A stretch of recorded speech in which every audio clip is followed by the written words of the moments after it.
nguhaye ikaze wakoze subscribe nawe utarakora subscribe. Iki nicyo gihe ngo tujye tubana mu biganiro byiza bigiye bitandukanye. Nizere ko umunsi wagenze neza, niba bitanagenze neza no kwihangana, ubutaha bizagenda neza. Nizere ko umunsi urangije uri guhumeka amahoro, umunsi urangije ushima Imana, nubwo waba utaronse ariko ndabyizeye neza ko ejo uzaronka. Reka twihute cyane tudatinze twinjire mu makuru yacu, amakuru yiri wacicikana ku mbuga nkoranyambaga.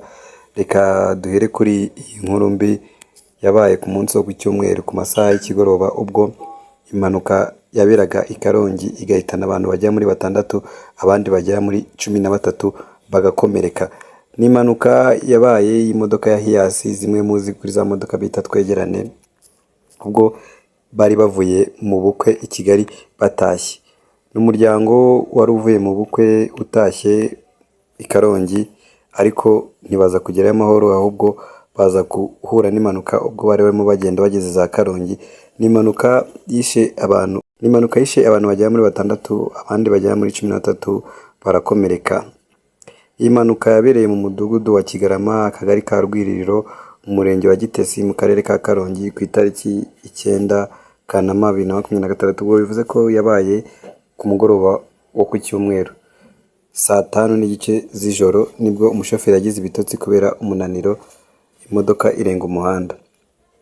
Nyabuneka nujya ubugiye mu bukwe cyangwa se ugiye mu birori, jya wirinda kugendana na famiye yawe yose ngo mugendane mu modoka imwe, ntabwo ari ibintu byiza. Ibi bikunda kuba cyane, ni case ikunda kugaragara cyane, kuba wari uri kumwe na famiye yawe, uri kumwe n'umugore wawe n'umwana, mukisanga mukoze accident mwese muyipfiriyemo, basanga habuze umuntu n'umusigara.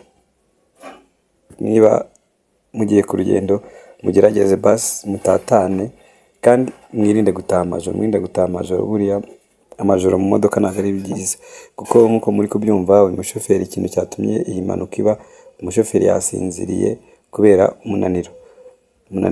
Yari yaje i Kigali, aza hakiri kare, baza mu bukwe barabwishimira, barabwinjoyinga, ndetse bamwe bari bamaze kwifotoza ubukwe burangiye, bari no gupostinga ku ma WhatsApp, ariko abasigaye mu bukwe bumva ngo ba bantu bacu bari bari gutaha ntago batashye ngo bagere mu rugo amahoro, ahubwo bakoze accident ubwo bari bageraga i Karongi. Ni inkuru mbi, ni inkuru kwiyumvisha biba bigoye, kuba wari uri kumwe n'abantu bataha bakakubwira inkuru nk'iyo mbi, ati abantu 6 muri 18 bahise bapfa, abandi 13 barakomereka. Ni inkuru mbi iba itoroshye kuyakira, gusa reka twihanganishe umuryango w'ababuze ababo, tubabwira ati mukomere, nubwo ibihe biba bikomeye ariko Imana irahari ngo ibatabare. Reka dukomeze tudatinze mu yandi makuru yiriwe acicikana ku mbuga nkoranyambaga. Andi makuru ahari nuko mu karere ka Nyagatare leta yamenye ibisindisha.